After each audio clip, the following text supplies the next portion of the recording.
All right, we're back again. We're going to talk about the abortions in the black communities, black advertisements. Just wait a couple seconds for people to come in and get right started.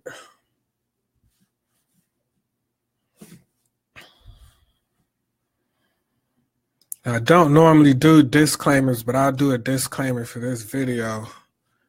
This is, if people are offended, or if you get offended easily, or if you don't like people telling you what to do or different things like that, I don't know what to tell you. But this is an issue that definitely needs to be talked about. We have these black billboards promoting abortion in the black community. And let me get started. And this is not a new issue. This is something that, has been going on for a while that we'll talk about. And in this age of, social media and different things and fast news, and that's why I don't like doing short videos, because you can only put so much information into a short video. You can only put so much information into a clip. And the attention span of, us on social media, it's not really, it's just not cut out for really real relevant information. But I don't care. I'm do what I do anyway. And I'm saying that to say the abortion it's just underlying issues upon underlying issues. And, you have abortion, black community, black families, you have economics, you have healthcare. We're not really looking at how we become vulnerable when we're like in a vulnerable state, when we're in a vulnerable position. We can be taken advantage of in so many ways because the community isn't doing what it's supposed to be doing as far as coming together. And when we're not together, it's like we should be in the community, but everybody is spread out on social media. How do people connect to have an impact in their community if everybody's on social media? You see what I mean? So if 30 people or 100 people like a post, but they're in 100 different cities, but they all agree on an issue, how do you tackle that issue in that city? So here in Cleveland, we have these abortion billboards. They're in predominantly black communities. And this is something that's been going on. They're in Oakland, they're in Atlanta, they're all over, and it's always a predominantly black community. And New York, for example, looking at my notes here, New York, they have 249 abortion facilities. 60% of the pregnancies, 60% of black pregnancies were aborted. And that means there's more people being aborted than that are being born, which is, the last time I checked, genocide, right? I mean, we see genocide as, killing people or a war or mass murder and different things like that. But if more people are being born, if more people are being aborted or murdered or killed, even if you want to be silly and think that abortion is not, terminating a child, the fact remains that more people are not being born than that have the potential to be born. So in Oakland, there's 60 billboards, and there's a African American baby sleeping, and the Congresswoman spoke out on it. In Atlanta, you have that issue as well. People were saying that the billboards are in urban areas where it's mostly black people. In 2006, 57% of abortions were performed on African American women, but they only make up 30% of the population. And here in Cleveland, the infant mortality rate, or nationwide, really, the infant mortality rate is 2.5 times higher for black babies than for white babies. So not only are we being, specifically, let's say New York, there's more aborted babies than babies that are being born. And then we also have the highest infant mortality rate. So, but we aren't talking about, peace, Brandon Walker, Uhuru. We aren't talking about these issues. And I know it's like the system is set up so perfectly where it makes a sensitive topic not really, you can't really talk about it, but it programs the people to be sensitive, and then it programs us to be cautious on talking about it. And, it creates like a polarization where, and I'll touch on that at the end of the video, so I don't want to get too ahead. But when you look at these statistics and different things, last year Planned Parenthood announced they performed 321,000 abortions, but they're telling you that abortions only make up 3% of their services. Now, also you have, they say that 97% of their services are for contraception, treatment, and tests for sexually transmitted diseases, cancer screenings, and other health services. But there's several videos, I'll post them in the link, where they basically went to Planned Parenthood and they don't offer prenatal care. Or they're turning people away from prenatal care. They're turning them away from, stuff to help them throughout their pregnancy. So it's like we're being programmed to really look at the situation where we want to defend women who don't want their children, but the women who want their children is more important. Well, I'm not saying more important, but in a way it is if they're bringing a child into the world, or if they should be at least the same amount of energy put into it. So if you look at liberals and feminists, they want to say, well, it's her right, it's her body. That's true. It is their body. It is their right. But why do you never hear them talk about the mortality rate or the prenatal care, which is neglected? So that's what I'm saying. When we're just focused on whatever the media wants us to focus on, like everybody in the group cannot think the same. Every liberal cannot be for abortion. Like that just shows you that there's some kind of brainwashing going on. So if the same people that care about abortion so much, why don't they care about prenatal care? Why don't they care about actual babies? Because the people that are for abortion, they're going to say, well, it wasn't a child, or it's her right, or it wasn't actually a baby, or this and that. But what about the people who actually had the babies? What about the people who actually gave birth? What about the people who actually, had a miscarriage, in the late months of their pregnancy, or died during birth, or, the infant mortality, due to health issues, from food deserts and different things like that. So again, it's really ridiculous any way that you try to defend this. If you're going to defend abortion, you should definitely defend people who are having children, because the infant mortality rate. Also, another thing, many abortions occur between the ages of 20 to 24. So and there's this stigma that it's usually poor people, it's poor black women, but the statistics show that it's mostly college students, or they have some kind of college education, and people with college education generally have health care. So there is no lack of health care, and there's a lot of studies saying that there shouldn't even, what is the need for a Planned Parenthood anyway? There's, all kind of health centers all around the country.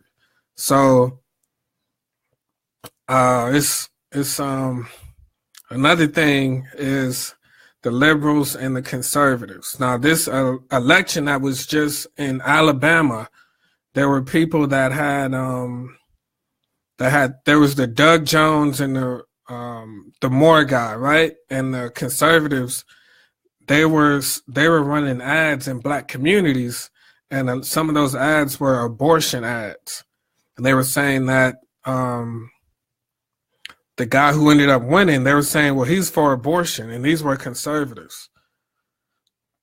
And they're trying to let black people know, because that's generally typically a conservative thing. Like, the number one issue is the number one killer being abortion in the black community.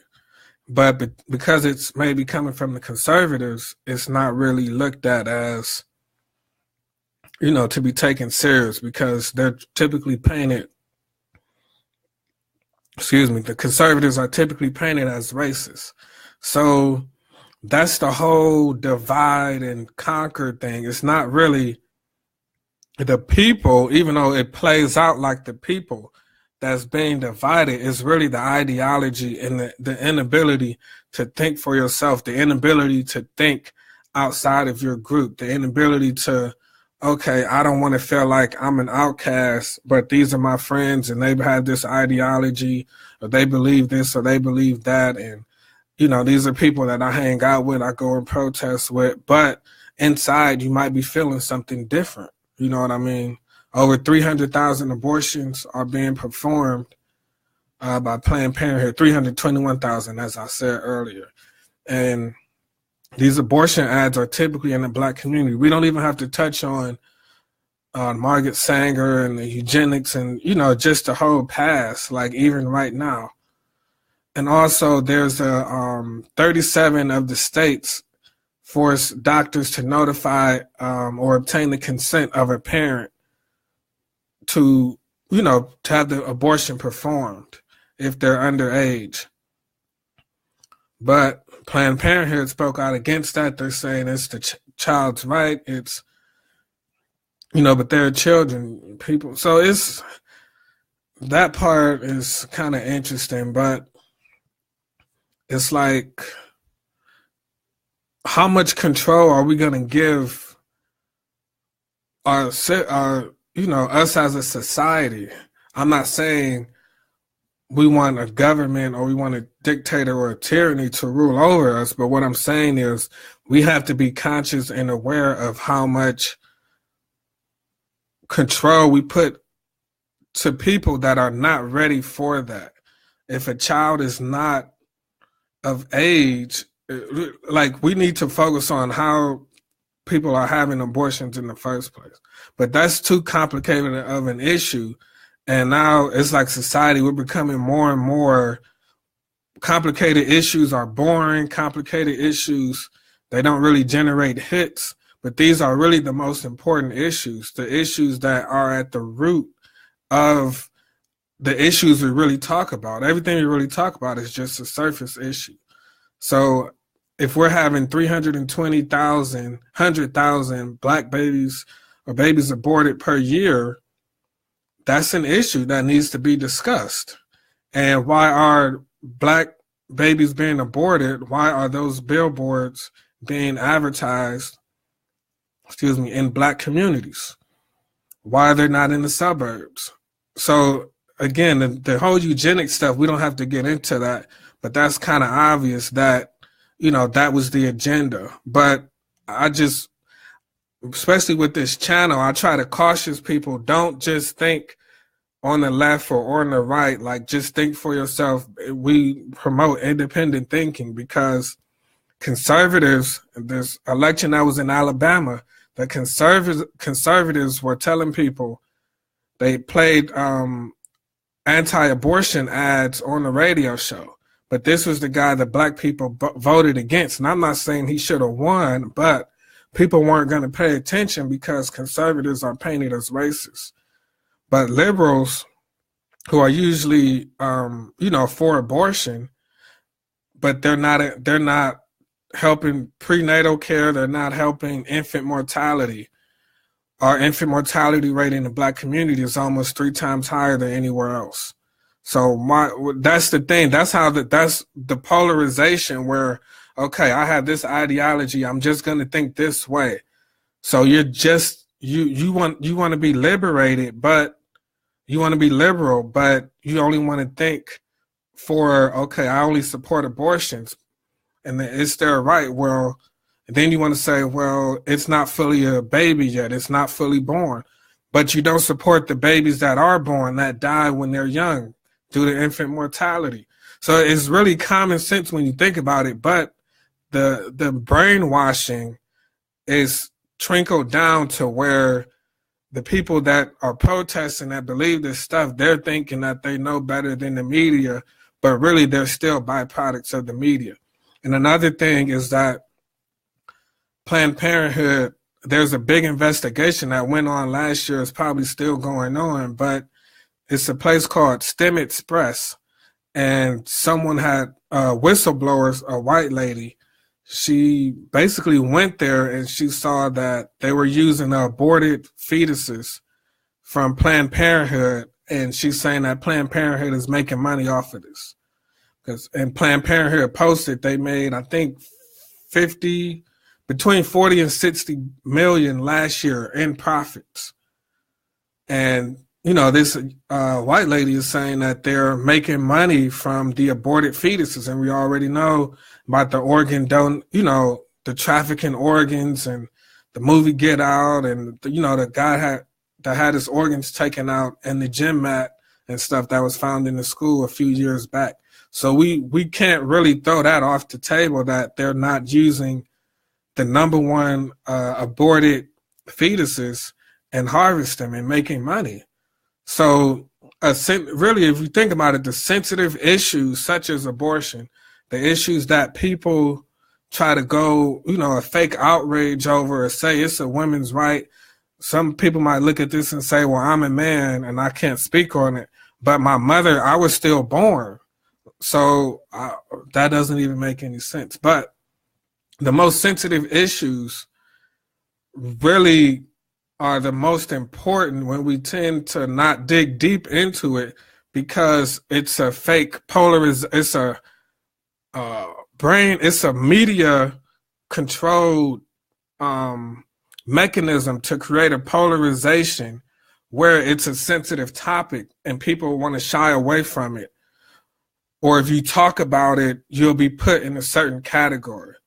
So if I talk about this issue to certain people, they might say, okay, well, he's a conservative because he's against abortion. But I may agree with some things liberals agree with, and I may agree with some things conservatives agree with. That's just, human beings, we're complex. We're not meant to agree with everything. So if you agree with abortions, if you disagree with abortions, but you feel like you're a liberal, that's okay. Like that's your right. That doesn't make you for white supremacy, or it doesn't mean that you want the government to control everything and you want martial law. Like it just means that you feel like you value life, you value Black life. But the real conversation is, how do we, and another thing is, most of 98% of abortions are personal choice. They're not medical or health reasons or rape or incest reasons. So when people say stupid stuff like, well, what about rape? That's less than 2% of abortion cases. Most people that get, so you know what I mean? It doesn't even make any sense. It's usually a personal choice. And when you think about it, if they're putting ads up in Cleveland and across the country, and the ads are saying abortion is, and they want you to fill in a blank, and you say abortion is gender equality, abortion is a blessing, abortion is necessary, abortion is safe, abortion is liberty, abortion is life-saving. You have all of this stuff. People are going to keep using it as a personal choice because you're creating it's an emotional. We know women are emotional. People are emotional, yes, but we know to get into the minds and hearts of people, you want to use emotional marketing. That's how it works. You use emotional rather than reasoning, because if reasoning was used, you wouldn't see, pop culture wouldn't be the way it is. You wouldn't have idol worship of pop celebrities or idol worship of people in the conscious community or any community, you know what I mean? Famous gurus or different things like that. So they have to appeal through the emotion, because when you appeal to the emotion, it starts to negate reasoning and logic and common sense and different things like that. So the more that you make it okay to have these abortions, the more people will have it for personal choice. It's not a healthcare issue. So getting ready to wrap this up. Well, I pretty much covered everything. Again, I'm just talking about the abortion ads that were popping up in Cleveland, and it's getting a lot of attention. And these big billboards are, they're in 99%. Cleveland's a pretty segregated city. So, these billboards are in predominantly Black areas. And like I said, Atlanta was having this issue. Oakland was having these issues. And, if you're going to promote, the thing is, I'm against abortion, but like I said, I'm against abortion, but if you are for abortion, you have to speak up for infant mortality. You have to speak up for prenatal care. You have to speak up for the people that want to have kids, that want to have children, and that are having trouble having children. You can't just think one way because you're a liberal. That's really what's destroying progress in our society. And what I was saying, touching on earlier, is we have to get out. Like, the real issue of this is not abortion. It's why it's happening so much. But having that conversation would be boring. Having that conversation would trigger a lot of people's emotion, because it's an emotional issue. Yes, it's a personal issue. We understand that. But we have to think in terms of a community. And in this country, we're not really, like, it's not how it used to be in the 60s, where everything was a community. Even in the 90s, when I grew up, when you could borrow, stuff from your neighbor, or sugar or water, whatever, electricity, whatever. Like, we're becoming more of an individualistic society. We don't know our neighbors. So the more individualistic it gets, the more people will think of themselves. You see what I mean? So we're becoming more individualistic, more private. We can talk to people all around the world, but not our next door neighbors that don't know anything about them. So when these issues occur, we'll think, this affects me, and I feel this way, but how does this affect the Black community? How does this affect poor people? So initially what this is doing is basically, it's manipulating women into feeling good about something they really shouldn't feel too good about. I mean, at some point we have to be honest. Like, we have to say, we do things, we shouldn't have did this, we shouldn't have did that. And you just have to be accountable, hold yourself accountable. That's the word. So the more and more you take accountability away, the more and more, really, it's really in reverse. The liberals and people that support this issue are thinking that, by making us accountable for our own actions, we basically take the accountability away from the government, but we're actually giving them more control, because we don't have control within ourselves as far as discipline. That makes sense. So I hope that didn't go over too many people's heads, but it's very dangerous, because it's going to lead to other stuff. The more it's like, well, you can't tell me about this, and everything is going to relate to one issue. Like, you try to talk to someone about a women's issue or something, it's going to go back to this, or, it's going to be connected to where well, you can't tell me what to do, or you're always, you know, what about your body? It's just, it's really unprogressive. And a lot of people that support the Black community or protest for the Black community, they may be for this issue, but it's really detrimental. So we need to really, let's appeal to the emotions on how we can have better, choose better partners to sleep with, or maybe wait until you have a certain amount of career status or whatever, a certain amount of income before you have children. You know, these kind of issues, because Black wealth is talked about. We talk about Black wealth, but you need to have a stable, you know, household, a stable income to have that Black wealth. And like I said, 98% of abortions are of personal choice. It's not rape, it's not incest. So I'm gonna wrap it up in 26 minutes. I'll leave the a few links in the description, and you can let me know what you think. Do you support abortion? Are you against abortion? Are you just for, you know, it's up for them to choose? I don't see how this helps the community, Black community, at all. But all right.